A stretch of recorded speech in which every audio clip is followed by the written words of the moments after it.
Ladies and gentlemen, welcome to this episode of Viscovian Radio.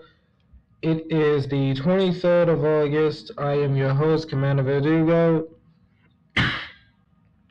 Apologies for the, you're going to expect a slow train of thought out of me and the soreness in my throat because we are undergoing a heat wave right now, and it's over 100 degrees. It's currently 111, and it's going to be like that for the entire week. So just a warning in advance: don't go cycling, don't go walking, don't even plan doing anything when it comes to outdoor activities. That's all I can say. If you live in the Nevada region, if you know what I'm talking about, it's pretty bad here. Anyways, Viscovian Radio, we are broadcasting from the temporary headquarters of the Viscovian State in southern Nevada, and we are going to basically elaborate on what has been going on in a micronational community. As I had mentioned last month, the first president/founder of the Republic of Weimar was exposed for being a homosexual, which I happen to escalate, giving him a bad reputation now, which it turns out, based on the latest news posting, it turns out that he actually faked his homosexuality profile as an excuse for reason to resign, instead of just resigning by himself. Apparently he was like triggering something to get him to involuntarily resign, instead of just voluntarily resign, because apparently that makes him look like a coward. I wouldn't really care, me personally, if he would have resigned by will, but he just set up this entire drama, and I just hope he's enjoying the reputation. That kind of explains why he's still around in their central command. He's just been demoted to Army Director.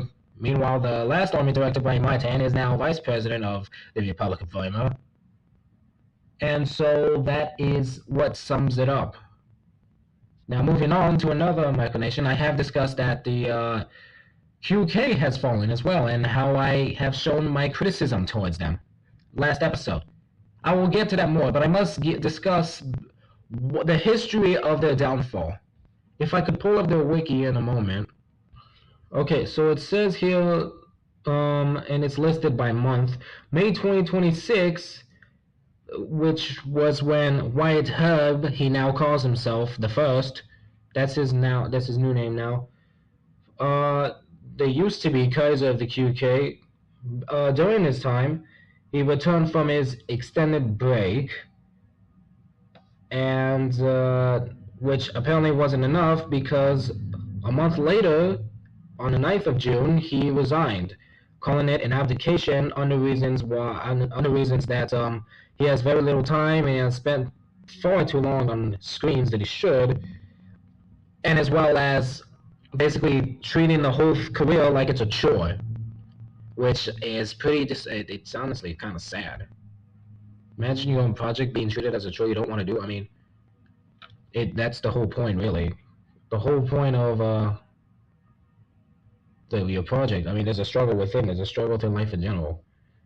Anyway, I'm going to get back onto this. And so a month later, after he abdicated and transferred the monarchy into his Chancellor Hayden Abrams I, he also calls himself. A month later, on the 7th of July, some colonies have declared independence, and so apparently on that same day, the Colonial Council, something like that, HGUY, declared a provisional government called the Kingdom of Ducks, which was to be renamed.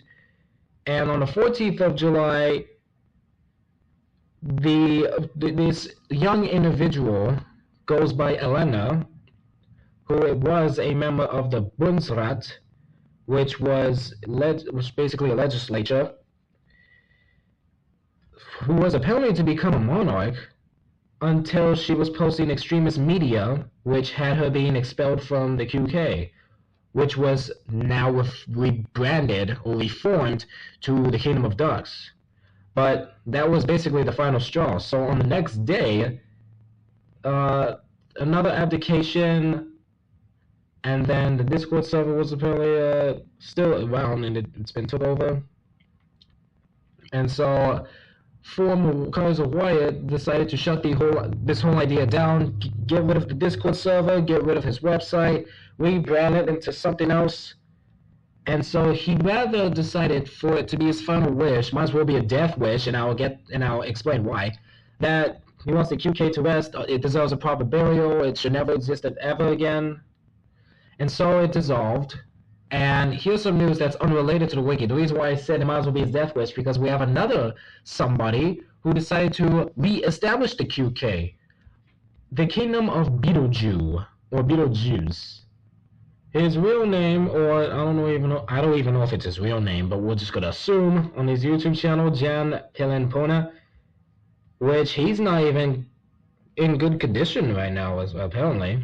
So as of last month, he wanted to re-establish the QK as some sort of alliance or agency. If I could scroll down to his YouTube posts, it says here that, hold on a minute, stand by. Right, so apparently his declaration, which was posted on YouTube, it's been, looks like it's been taken down. But it didn't even last long. With, again, you could assume that Wyatt didn't like this idea at all. He was all like, let it rest, it deserves a proper burial. Anyway, speaking of the Kingdom of Beetlejuice, all that, Beetlejuice, whatever you want to call him, yeah, we hate them as well, because they have the audacity to put us on Google. I've said this again, and for some reason, this person likes to name call some micronations out on their wiki and delete some pages of other micronations of accusing them for something. So recently, they have fully condemned the Empire of Eternia due to Marxist-Leninist ideas. Doesn't even make any sense, because I know that Eternia is a monarchist who has established a friendship with the I don't even remember the full name, Pangeria or something like that. I think it was Democratic Socialist Republic of Pangeria, that's what they call themselves. The Dutch micronation and one of the most famous communist micronations in the world. And that, I guess that's why they accuse him of being a communist. And apparently, the Kingdom of Beetlejuice has a problem 9 days ago that they have declared an emergency government or some crap like that for some reason. And then 2 days ago, or 7 days later from that last declaration, they have decided to lift the emergency government from operation following the entry of 2 micronations into the community. So like the reason why this person started a fuss over his own establishment in the community is because he sees that micronationalism is dying, which I don't believe so. And my response to this was a separate post that I made in response to this. Again, I say this: micronationalism is not dying. If anything, it's being reshaped. Even though it's a form of dissent and the feds are trying to suppress that, we shall remain strong enough for the security of our society. Micronationalism is far more than such avant-garde creativity. It's a function to initiate by manageable proportions for the ultimate goal, if you're responsible enough to maintain your tradition and folk with what you have. So, again, I say, micronationalism is just being into the hands of those who are actually responsible, taking things to manageable proportions, instead of having such absurdity in whatever kind of diplomacy they have. You know, we're no longer getting micronations ruled by anyone below 15 years old, which I find intolerable. Because most of them, and I will take them seriously if they do take their career seriously. I mean, like, I get it. It's kind of like a childhood thing. It's like a hobby. But me personally, I just see it as much of a project of separatism, just as how the Republic of Burma would see that, and anyone else relatable to it. And that is basically what there is to sum up. Nothing new from the LSI, the Lycian Soviet Republic, or the Stravinsky Confederation. Apparently they changed their coat of arms back to their communist state. That doesn't exist anymore. But yeah, no, since 3 weeks, the government has still shut down of the LSR. I'm talking about the LSR. The government still shut down. They say it doesn't mean a collapse. I keep saying, and it's probably going to happen again, just like last year, and that's coming up. 2 communist nations, micronations, collapsed one by one. Viscovia, and then Stravatska. I didn't even know they were collapsing as well. They have problems going on with political infighting with Christians and the communists, of course, themselves. And during that time, this was like a month after the Viscovian Civil War that happened last year. The anniversary is about to come up on August 31st. The whole anti-communist civil war between myself leading the VFM and Jane White with the FPRV. But now we're cool now. I'm just saying, it's been a whole year, and no, I'm really done. We just now coming to realize, me and her together, that communism's no longer suitable anymore. And it took her a few moments to be separated from the micronation to finally believe that communism is not the answer anymore. Even Burma, they started off as a socialist micronation that I noticed, and apparently they've rebranded now. And they started feeling the same thing as well.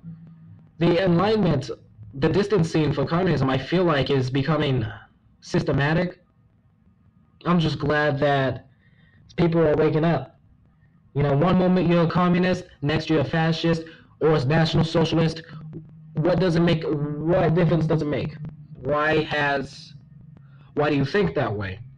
It's because you believe in the common good of your own people. But then you realize that communism itself wasn't supposed to... it believes in the common good, but it believes that your people should be compromised to the rest of the world. It says that in the Communist Manifesto. But you want to keep your national identity intact as well as for the common good of the people. So you become a national communist. That was the main case during the FPRV. And then you start to realize that communism, you don't really want everything to be public. You want everyone to have private needs, but still have some socialist fundamentalists. That's when national socialism, third positionism comes into place. Which, if you're an anti-capitalist, well then you believe communists because they're an enemy of capitalism. But then you realize that communism's a bit too extreme. A bit too extreme. No, they're way too extreme. And honestly, they're created by a bunch of subversive people that wanted to fool us to believe that it was a good thing, only to have it abused by those who did or did not make it, who did not establish the ideology. I'm just going to have to be explicit here. You have Jews creating communism to fool us to believe that they're genuinely sincere of our concern as Gentiles. And you have some Jews basically giving them a blueprint to abuse us Gentiles. But then you have communist dictatorships by Gentiles who do their own thing they basically turn into their own thing. So that's what basically Marxism's all about. Karl Marx himself, he never had a job. He abandoned his family just to create the Communist Manifesto, which also advocates for the elimination of families because he views them as what feminism views them as, legal contracted rape, or treating women and children as property for the bourgeois man. I find that straight utter bullshit because, no, that's just tradition. And so you have people now opposing progressivism since the 2024 election season in the United States. But then you have a few of them, just a few of them, separating from U.S. politics as well. And now they're starting to realize, in very small amount though, because they haven't been affected by the Goyslop as much, that they now started adapting to this self-independent right to follow what they need to follow and follow what makes sense to them the most. That's when third way comes in. Elaborating on third way, it's anti-capitalist, anti-communist, basically believes in the social good of the people, of your own people, and advocates the same for the other people. That's just the same with fascism, authoritarian unity ideologies. That's basically what National Socialism is all about as well. For the common good of your people, and to have that society secured, and to not have your country depend on monopolies, to not have your country become forced into this progressive equality agenda. This equality agenda, as David Lane put it, the creation of equality is the destruction of excellence. Here's an example. You try to put, you have a racehorse and a plow horse. In order for the racehorse to be the same as a plow horse, you have to cripple the racehorse. The same goes for the other way. You know, if you want, like another example I could create. If you want everyone to have the same height, let's say 6 feet, as what feminism is basically looking for, kind of. The female population mostly now. If you want everyone to be 6 feet, you have to force everyone to have height extension surgery, which can be, I mean, it could affect some people, not as much, but it will be drastic for those who are either dwarfs, or if they are midgets, or they will die, or they're little. It'll be dangerous for them to be able to stretch or something like that. But if it's the other way around, if you're too short, well, if they want people who are below 5 feet, they would want to shorten you in any way of body mutilation. Another thing of feminism, taking out the uteruses and whatnot. That's kind of like an off-topic thing, what I'm trying to say. But again, equality isn't possible at all. No matter what these communists, these feminists, which they are liars, all of them, no, they're kind of mad that they have not met the standards that everyone can, and that's okay. That's basically the whole point of a hierarchy. Even if no one sets up the caste system, even if India didn't set it up, everyone would still know what these kind of people are, and that it's kind of impossible for some people to succeed way more than those who are above average. They can't be the same. So equality is impossible, and if you want someone to be the same, everyone has to be dumbed down to the lower level as you, which is what's happening with the education system, and I'll explain that reason as well. The education system, I know for a fact, is being dumbed down because of integration and whatnot. That's been going on since the civil rights. You know, I'm not trying to be all this ethnic hatred or something, or I don't care how you portrayed me as, but I'm just stating some facts and trying to formulate or trying to elaborate what was seen. You know, this is my analysis of the education system. You have minorities coming in, and according to racial science, you have certain kinds of people who just cannot have the same intelligence level as our general population. And so the government, who still believes that everyone is equal and makes that a constitution now, even though that wasn't the case when the Founding Fathers created it, the first acts of the Congress, they decided to abolish that in the 90s, absolutely destroy it. But that can also be discussed with more further detail, but we're going to talk about now. And so with that doctrine, we have managed to learn the same level as the lowest kinds of people, intelligently speaking, or mentally speaking, physically speaking, anything, any other factor of the human body or the human trait. We are now forced to follow the common people, and that common people happens to be the minority population, who now makes up more than 40%. Now, the majority is the case in the western United States, especially in the Southwest. And so, yeah, you kind of see where this is going. And you know what? With all this education going on, when we're being dumbed down to embrace the same level as they're going, we're still not making any progress with education. Are you for example, apologies for the stammering, just trying to think of some. You can't even get a job, you can't even learn how to file your taxes, you can't even learn how to socially interact out in the real world, you know, because the things they teach you in school, if you ever get into an altercation, you're supposed to report it or something like that to your nearest safety officer, or go to your safe space if you're being harassed. That's never going to be the case. If you're standing at gunpoint with a few something like that, you're going to learn how to draw a pistol yourself. You can't just learn how to get them to calm down or whatnot. Some people, especially the cannot feel, they don't have the capacity to calm down. And that's kind of the truth, honestly. Now, I digress. Some of them could, some of them couldn't, but there's always a breaking point with them, and it's pretty common. This applies to those who want to be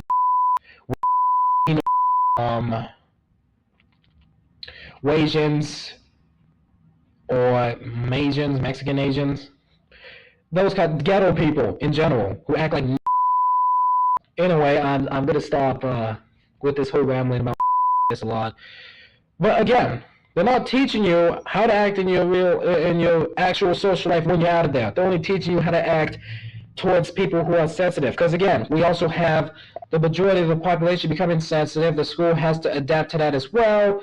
You have LBBs, which I found out it's not law bachelor's degree or whatever it is. It turns out to be lesbian love stories. No, it's LLBs. Damn it. LLBs, lesbian love books, now becoming a genre in school libraries. It's people like that who enjoy that kind of shit. It's degenerate, and you have them basically embracing that kind of shit and just going along with it. Anyway, I'm just gonna stop with this whole focus. Anyway, to the point. I'm going to share a clip of what I am trying to say, that school is not really preparing you for real life, they're just preparing you for political indoctrination. Now, the clip won't discuss that, but that's okay, because it's basically elaborating how even the simple factor of life, you're supposed to go to what you're supposed to be prepared for, what the government expects you to be prepared for, it's not going to happen. Like, check this out. Do you know how to apply for a job? No. Do you know how to file your taxes? No. Do you know what a mortgage is? No. Do you know how insurance works? No. Do you know what a 401k is? No. Do you know how to budget or manage your personal finances? No. Do you know what sine, cosine, and tangent is? Oh, of course, that's SOHCAHTOA. What is the powerhouse of the cell? Oh, mitochondria. What historical figure farted on October 15th, 1842? Oh, Andrew Jackson. Recite the quadratic formula by heart. Negative B.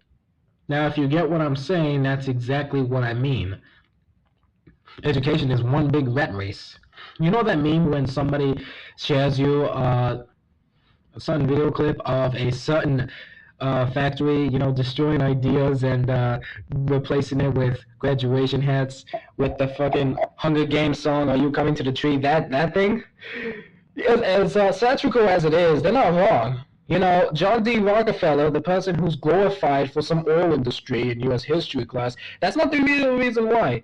Here's the thing. Rockefeller is a Jew who created the education system in this country because he blatantly said he wanted a nation of workers, not idealists. And those workers are to submit to the system, and in order for them to keep functioning, they have to go through these supplements like pharmaceutical pills and vaccines with all these side effects, hiding GPS microchips in you, just like what we saw in the COVID-19 vaccine. When you take that vaccine and you die and you get buried, it's still being tracked down, and you can find that, actually. It's still going on. That's just showing you education right nowadays. Education from the start, actually, is nothing but a bunch of, it's indoctrination in disguise. That's basically how I could say it. Now, I'm going to stop with this whole criticizing the education system. Anyway, I should be expecting something or something like that. Anyway, it's time for a music break. Enjoy some songs from the band Screwdriver.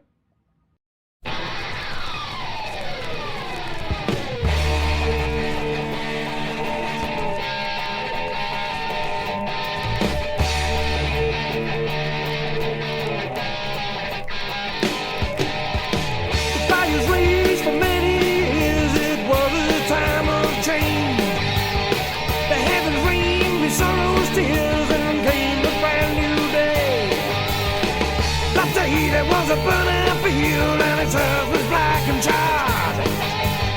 Its flowers once were people's hopes, but now they were their scars. After the fire, the ruins they delay. After the fire will come the brand new day. The field stood in misery and the years passed it by. The new age was awakening, buried history's lies. In misty moments the day awoke, the field had come alive. The seeds once sown and now have grown new life that would not die. After the fire, the ruins they delay. After the fire will come the brand new day.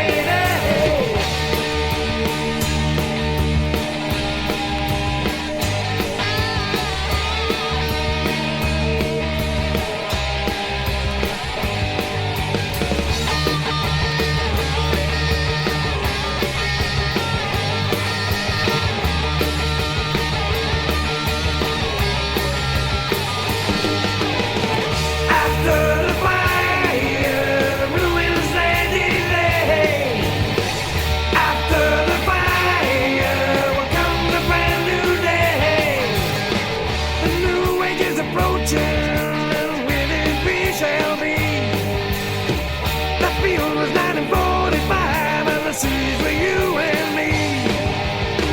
After the fire, the ruins they delay. After the fire will come a brand new day. After the fire, the ruins they delay. After the fire will come a brand new day.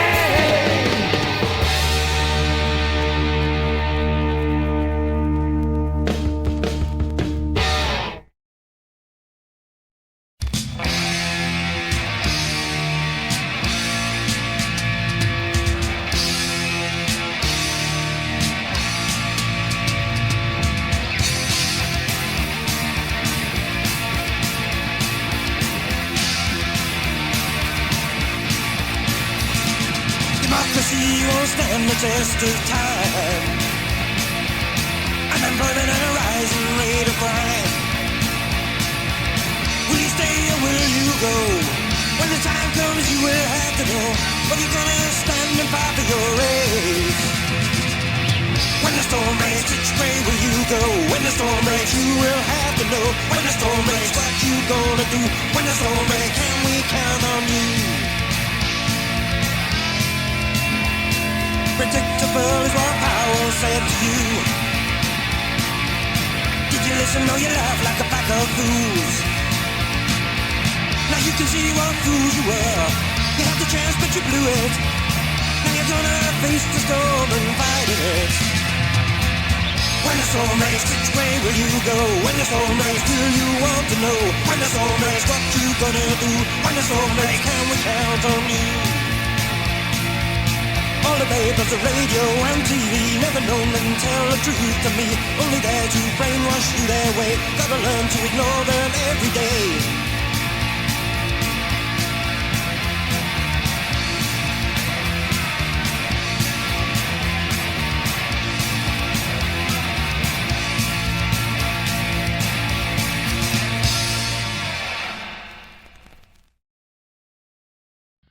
Oh yeah, I'm back. Apologies for the advance. Not even in advance, just after you hear some discrepancies with the audio. It sounds like shit. I know the quality is getting bad today. It will be fixed. I promise that on the next episode. But that is pretty much all I have for you on Viscovian Radio. Again, I am your host, Commander V. I do not have anything else to mention, but I will mention a lot of other things if you want me to. If you have any requests, comments, concerns, any questions, email us on viscovianofficial@gmail.com. If you want to suggest anything for this radio program, you can. And if you want to see more things, because we have a political cartoon going on an Instagram at the Viscovian Official, if you want to see some extra content there. And if you want to see unrestricted content, go to Odyssey at Viscovian Media. If you want to check out our website, we have a newsletter now called The Will. You can check out our website in the YouTube channel description. And again, thank you for listening to Viscovian Radio. I will see you in the next episode or next broadcast or next month. That is all.